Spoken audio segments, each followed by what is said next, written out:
Welcome to Heather Cooks. I'm going to show you how to make the best fucking roast turkey.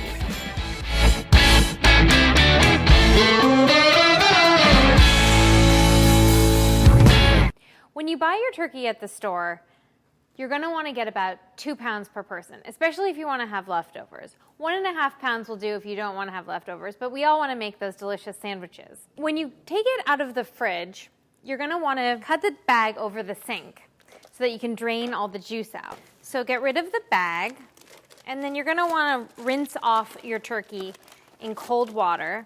Make sure not to use hot water because you don't want to cook it at all before you're really cooking it. Give it a good rinse. Because I just find that a lot of people get their turkey home and they don't really know what to do with it. Or I always hear stories about people roasting it with the gizzards inside. So you'll find this plastic piece that's put in to hold the feet together, but you just have to wriggle it out. So just reach inside and grab the neck, and then you'll want to turn it around to the front to grab the bag of gizzards out. Now we're going to be saving all of this except for the liver for our gizzard stock. So I'm going to trim some of this extra fat off the neck, and then this extra bit of cartilage at the bottom too, just trimming it up.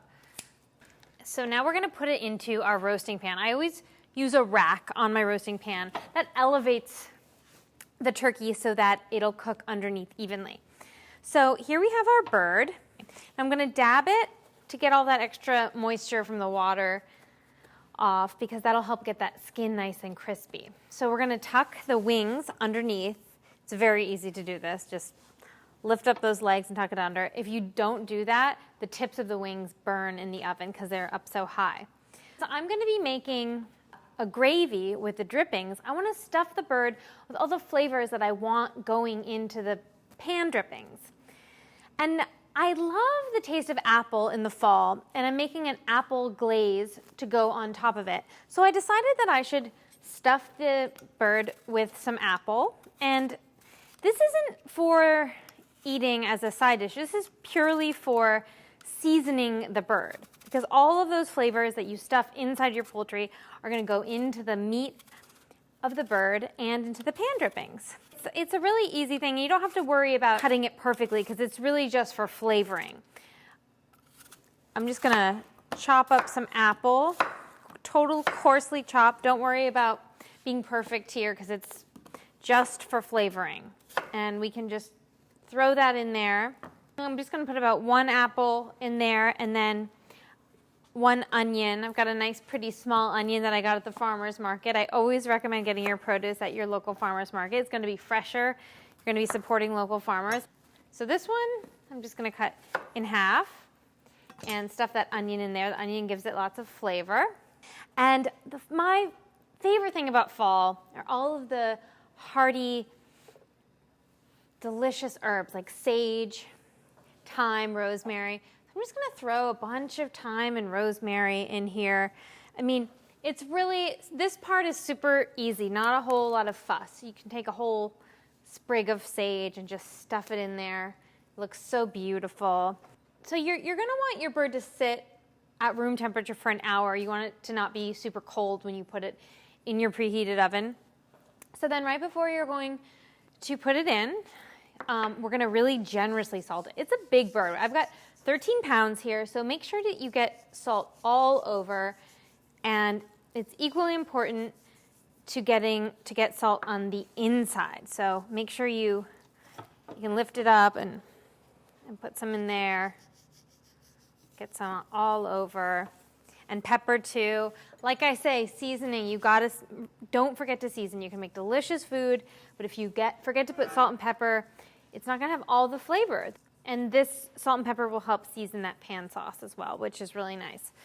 So now we're going to tie up those legs here. I'm just going to take a piece of kitchen twine and tie them together. And it's as simple as that. My oven is preheated to 425. I am going to put a little bit of water in the pan so that the drippings don't burn for the first part. So, and let it roast for 1 hour before we check on it again. So now we're gonna make the best fucking glaze for your turkey. All it takes is some fresh, unfiltered apple cider and butter. We're gonna start by putting the cider in a small saucepan, and we're gonna let it come to a boil and let it reduce by half. This will take about 10 minutes, so it's a great thing to do after you've put your turkey in the oven. Once it's reduced by half, we'll remove it from the heat and whisk in the butter.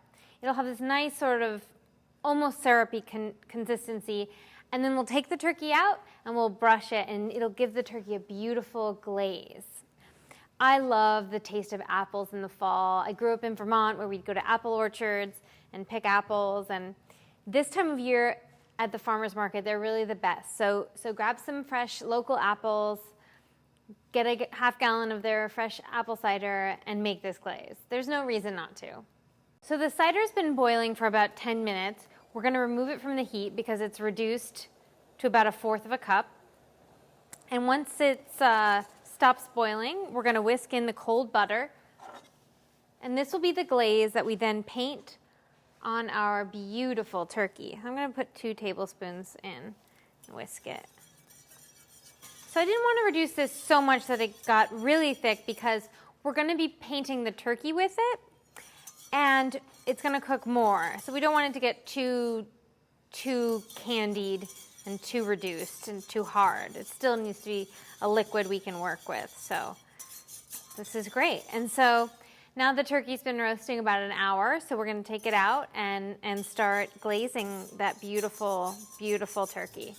So my turkey has now been roasting for about an hour and 40 minutes. I've already glazed it once. I'm gonna take it out, give it one more glaze, put it back in for 10 minutes, and it'll be all good to go. Oh wow, it looks beautiful. We're gonna give it one more coat of our cider butter glaze reduction. And I recommend taking it out to do this so that you're not standing in front of the hot oven. And just give it, you can even pour a little bit on top and just make sure you paint it all over it. And this will give it a shiny, shiny coat. It'll look magazine perfect. Well, we're gonna put it back in for 10 more minutes, and then it's gonna be done, and we'll get to carve this beautiful bird.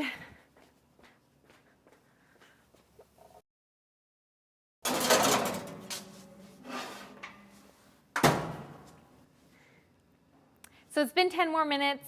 It smells amazing in here. It's time to take the bird out and carve it for our Thanksgiving guests. And they are just gonna love this recipe. So now we're gonna take the bird out of the roasting pan and let it cool on the cutting board. Make sure you give your bird at least 20 minutes to rest after it's been cooked. Also, when you're taking it out, we're gonna tilt it to make sure any remaining juices from the cooked bird get into that pan so you can use it for your gravy. There we go. So the turkey's been resting for at least 30 minutes. You always want to let your turkey rest without cutting it for at least 30 minutes. This makes sure that the juices stay inside the turkey and don't leak all out onto your cutting board. I don't like to wait a lot longer than 30 minutes because I like my turkey served hot.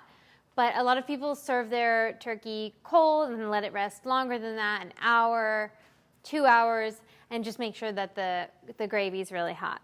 So we're gonna start by carving it. Now, what you wanna do first is snip off that tie that you put on there, get those legs apart, and you're gonna remove the legs first. Your most useful kitchen tool is your hands. There we go, beautiful leg piece. And then we'll do the other leg.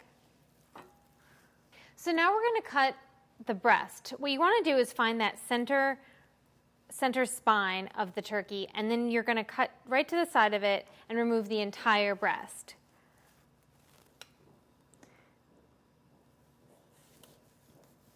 Yeah, you can see it's cooked beautifully. Cut the other one. And you want to get as close to that spine as possible so you don't miss out on any of the meat. A sharp knife is your friend here.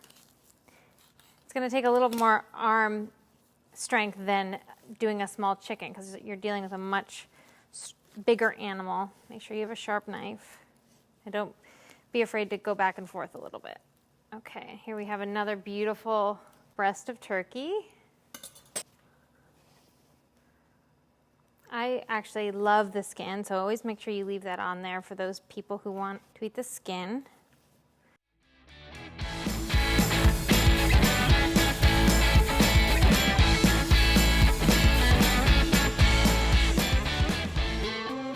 So now we've carved our turkey and we're serving it on a beautiful platter alongside some hot gravy and a gravy boat. Happy Thanksgiving. Enjoy.